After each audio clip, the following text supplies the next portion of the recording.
हाँ बच्चों, अभी तक हम लोगों ने यंग का द्विरेखा छिद्र प्रयोग देखा।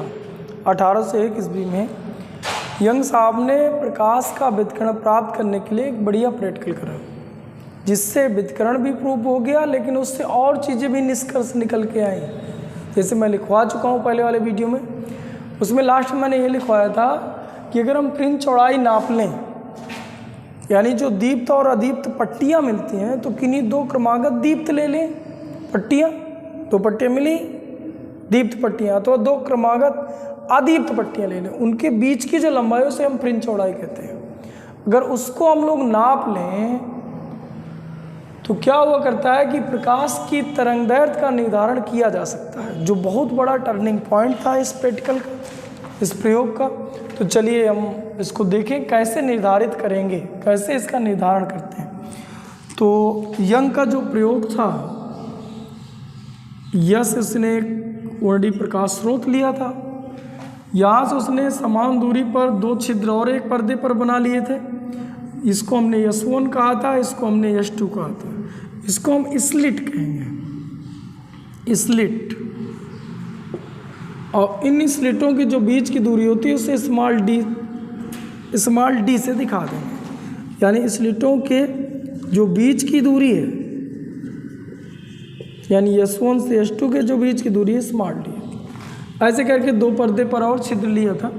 और हाइगेंस के अनुसार ये जो दोनों पर्दे हैं एक नए तरंग स्रोत का कार्य करते हैं। जो डी दूरी पर, डी हमें पहले से पता होगी, जो डी दूरी कैपिटल डी कर लीजिए, डी दूरी पर रखे सामने किसी पर्दे पर दीप्त और अदीप्त फ्रिंजें उत्पन्न करते हैं। और किन्हीं दो क्रमागत दीप्त अथवा किन्हीं दो क्रमागत अदीप्त फ्रिंजों के बीच की दूरी ज्ञात करके, जिसे हम फ्रिंज चौड़ाई कहते हैं, हमें प्रकाश की तरंगदैर्घ्य की गणना करनी है। हमें इसमें ये काम करना है और उसी को हम लोग आगे देख रहे हैं। चलिए बच्चों ठीक है, तो आप लोग क्या करें, ऐसा चित्र बनाएं, इसके बाद माना करके हम लोग लिख रहे हैं। एक पर्दा ये है, ये सब के सब पर्दे हैं बेटा, ये, और ये दूरी आप लोग यक्स दिखा लें। बनाओ बेटा चित्र, यहाँ कोई एक इस पर लंब डाल लो, मान लो ऐसे करके लंब।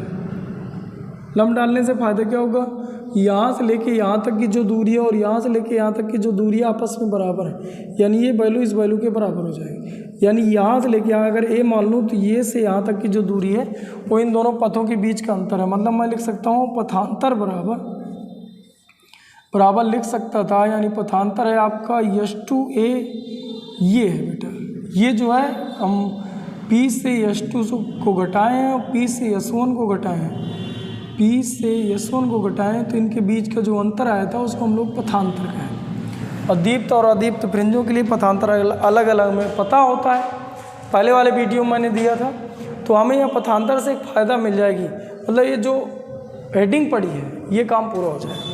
तो चलिए ठीक, तो ऐसा मान रहा हूँ कि आपने चित्र बना लिया होगा। इनके बीच की दूरी बेटा ये D है, जो मैंने इधर नीचे दिखाया।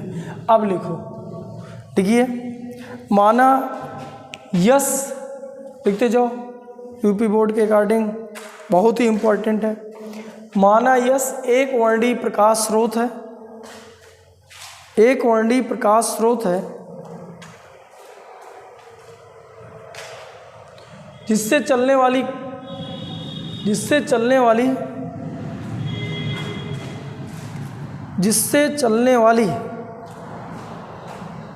प्रकाश तरंगें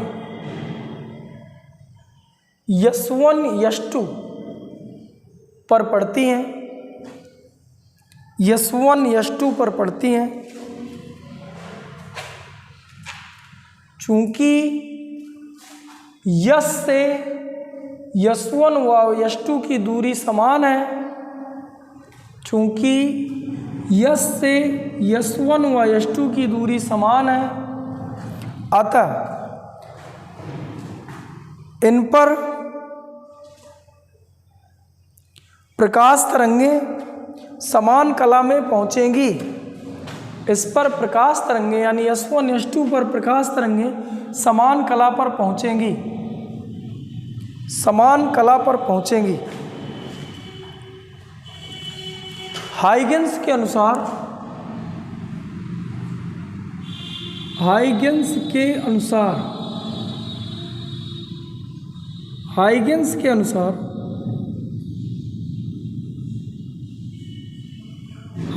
के अनुसार S1 S2 एक नए तरंग स्रोत का कार्य करेंगे,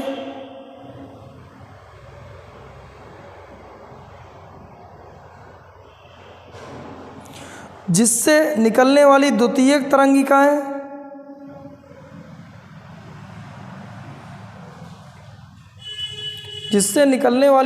तरंगिकाएं सामने पर्दे पर व्यतिकरण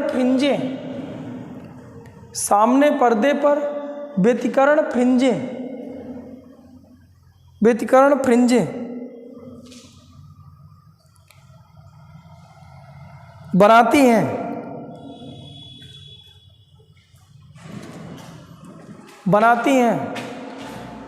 इन फ्रिंजों की चौड़ाई नापकर ही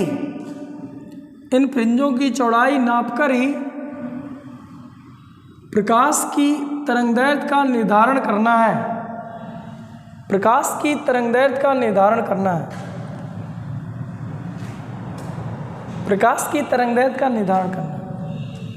इसके लिए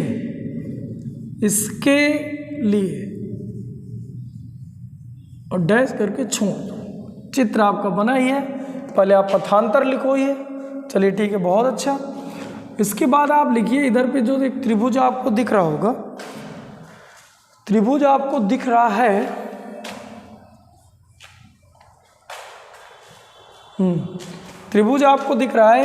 S1 S2A।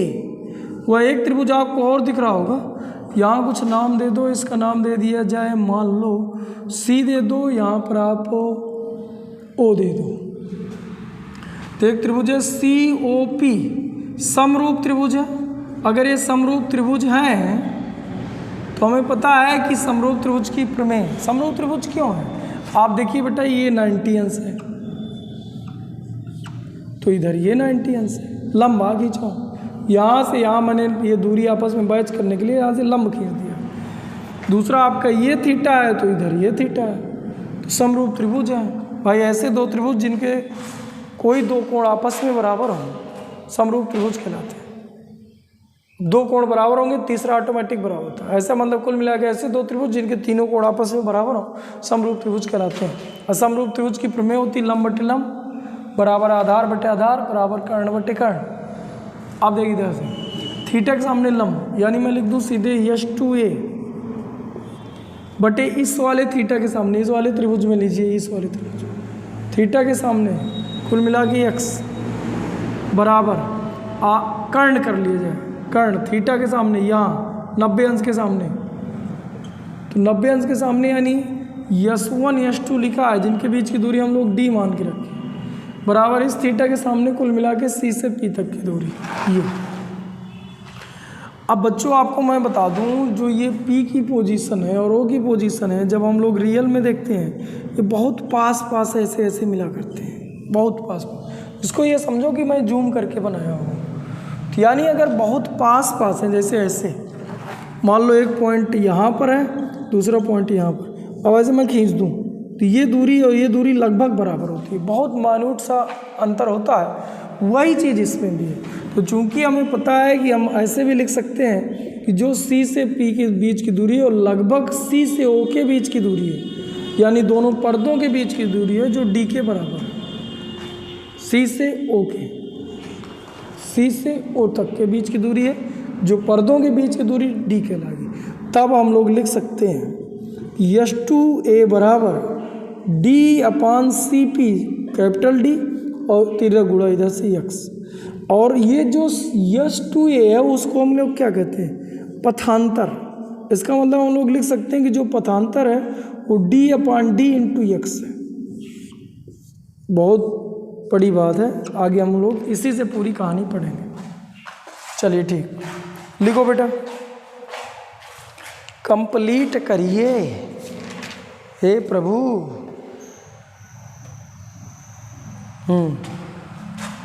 लिख गया। ठीक, अब देखो कुछ ऐसे, इसको मिटा दें।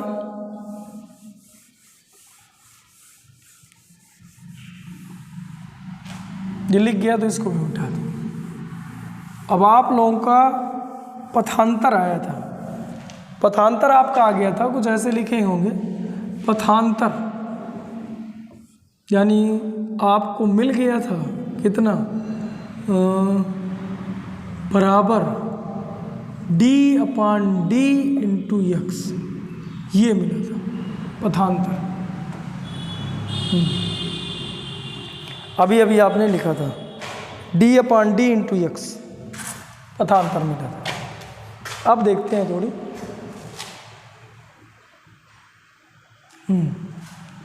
इसके पेज के 2 पार्ट कर लो उसी पथांतर के नीचे से।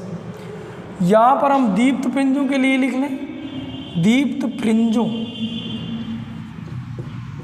के लिए, और यहाँ लिख लें अदीप्त फ्रिंजों के लिए, अदीप्त फ्रिंजों के लिए। ये ठीक है बच्चों, बहुत अच्छा। अब हमें क्या चाहिए था, पथांतर, एक बार दीप्त फ्रिंजों के लिए, एक बार अदीप्त फ्रिंजों के लिए। अगर आपको याद हो तो हम लोगों ने देखा था कि जो तीव्रता है, फिर से मैं शुरू से बता दे रहा हूँ, ये लिखना नहीं है यहाँ फिलहाल, ये पहले वाले वीडियो में दे चुका हूँ। तो वहाँ पर लिखा था I1 + I2 + 2 √ I1 I2 cos φ। अब मैंने कहा था कि कुछ बिंदुओं पर तीव्रता अधिकतम होती है, वहाँ पर हम दीप्त कहेंगे, जहाँ तीव्रता न्यूनतम होती है वहाँ दीप्त कहेंगे।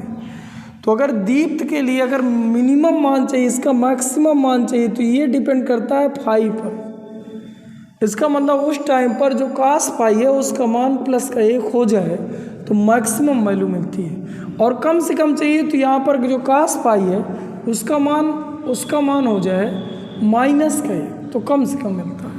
यानी दीप्त के लिए +1 और इसके लिए -1 होता है। तो यहाँ पर हम लोगों ने कलांतर देखा था, कलांतर के लिए पहले वाले वीडियो ना जिन्हें पता हो पहले वाला वीडियो देखेंगे, वहाँ में कुछ ऐसे करके समझाया था।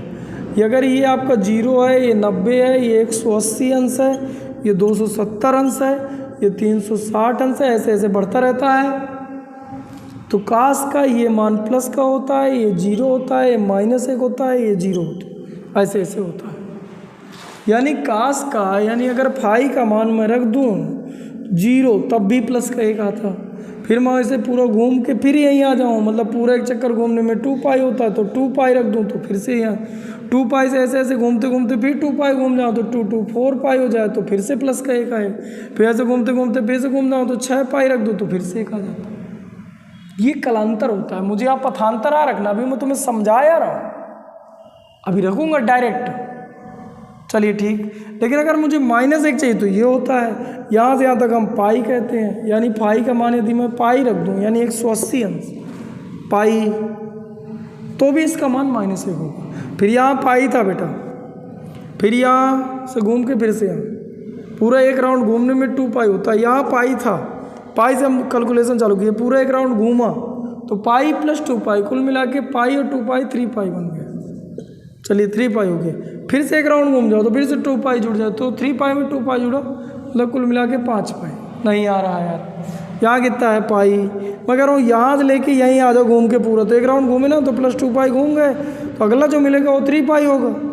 अब 3π तक हो गया था, 2 राउंड हम लोग घूम चुके हैं, फिर से घूम जाता तो फिर 2π, तो फिर 2π जुड़ जाता, ऐसे करके कुल मिला के फाई के मान निकलते रहते हैं। ये था कलांतर। लेकिन हमें क्या चाहिए था, पथांतर। तो मैंने तुम्हें बताया था कि डेल फाई बराबर सूत्र होता है 2π/λ इंटू डेल x, जहाँ डेल x पथांतर होता है, मुझे डेल x चाहिए। तो यहाँ से मैं डेल x बराबर लिख सकता हूँ λ/2π इंटू डेल फाई। यहाँ रखना, समझते जाइए। यहाँ कुल मिला के दीप्त अदीप्त फ्रिंजों के लिए पथांतर रखूँगा, दीप्त फ्रिंजों के लिए पथांतर रखूँगा, जो मुझे पहले से पता है इसलिए डाइट रखूँगा। अगर तुम्हें नहीं पहले से पता तो मैंने ये समझाया कि डैश डैश डैश करके ऐसे मिलता जाएगा। मुझे चाहिए था डेल एक्स, तो यहाँ मैं पक्षांतर किया, यहाँ पाई की जगह पहले ये वैल्यू रख दो पाई, तो इससे कटा होता तो पहले आ जाता लेमडा बाई 2। फिर यहाँ पर दूसरी वैल्यू रख दो 3 पाई, तो पाई से पाई फिर कटता, कुल मिला के 3 लेमडा बाई 2। फिर यहाँ रखते तो ये हो जाता 5 लेमडा बाई 2।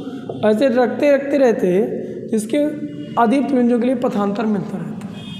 दीप्त प्रिंजों में आ जाओ, डेल एक्स बराबर यही सूत्र है, लेमडा अपान 2 पाई इंटू फाई, तो लेमडा अपान 2 पाई। उसी तरह पहली वैल्यू रख दीजिए 0, तो हो जाता जो इसका पथांतर है वो पहला होता है 0। इसके बाद यहाँ रखिए 2 पाई, तो 2 पाई से 2 पाई कट गया, कुल मिला के लेमडा। फिर यहाँ रखिए 4 पाई, तो 4 पाई से पाई कटा है 2, तो कुल मिला के 2 लेमडा। इसी तरह 3 लेमडा डैश डैश डैश ये होता है। ये चीज़ हमें पहले से पता है, तो जब हम नोट में यहाँ लिख रहे हैं वहाँ हम केवल ये चीज़ लिखते हैं जो आपको सामने अब दिख रही है। कुल मिला के दीप्त के लिए पथांतर ये होता है, अदीप्त के लिए पथांतर ये होता है। इन्हीं को अगर मुझे पूरा एक साथ बोलना है तो यम इंटू लेमडा बोल सकता हूँ, जहाँ यम बराबर आपका 0 1 2 डैश डैश डैश करके वैल्यू है, संख्या है। इसी तरह इसको मैं लिख सकता हूँ पूरा एक साथ, यम माइनस 1/2 इंटू लेमडा लिख सकता हूँ, जहाँ यम बराबर आपका 1 से चालू हुआ है 2 3 डैश डैश डैश। चलिए बहुत अच्छे, ये चीज़ लिखा जा सकता है।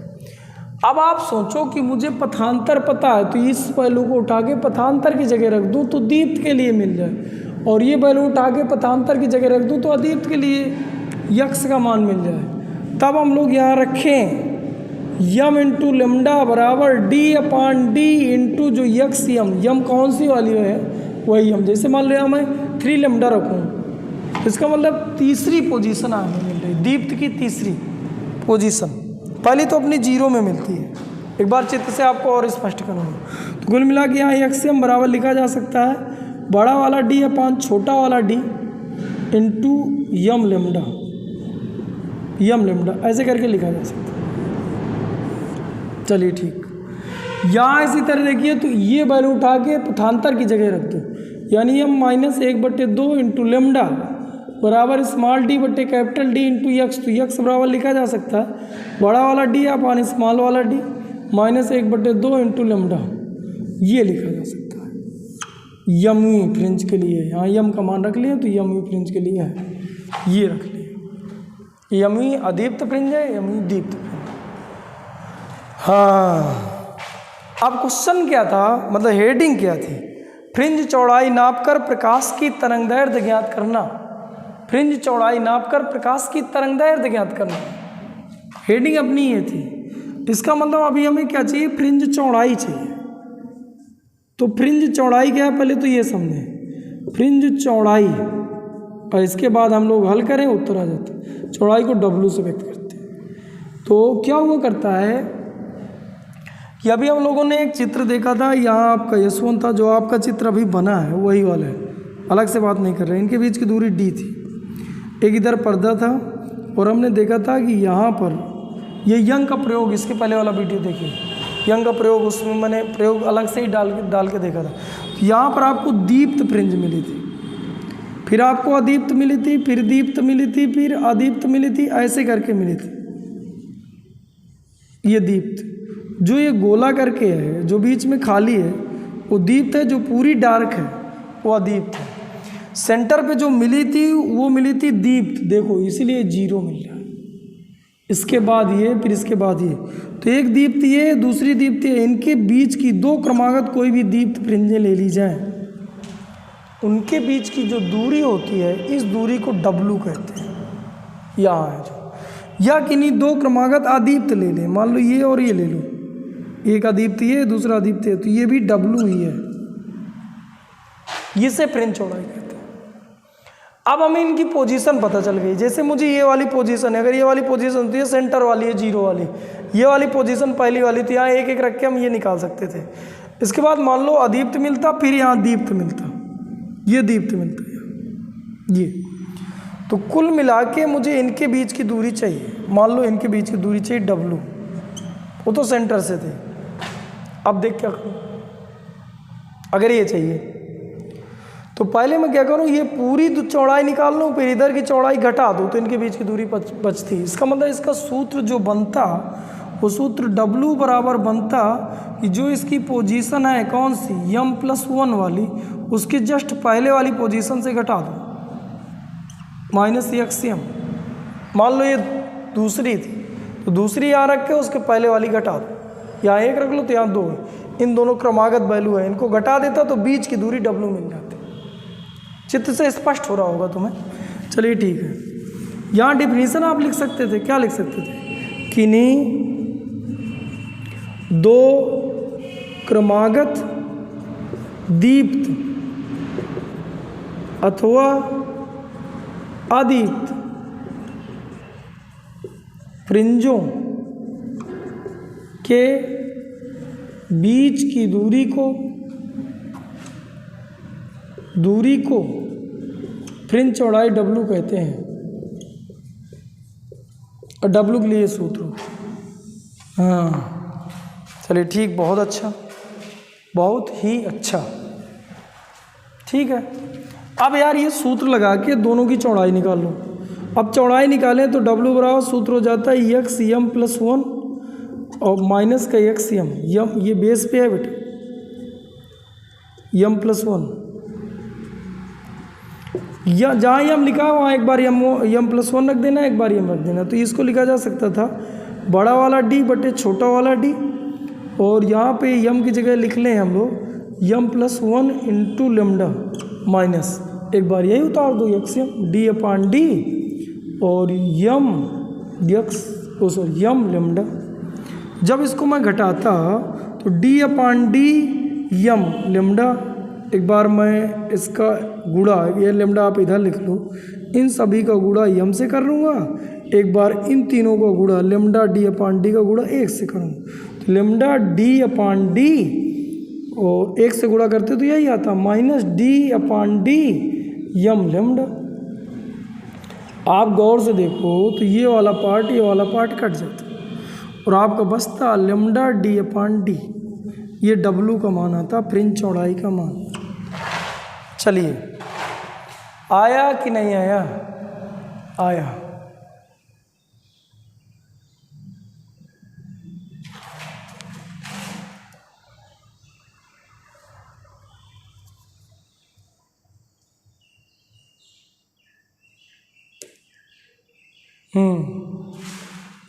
अब फिर से देखते हैं, इधर देखिए यही सूत्र इधर भी लगाइए।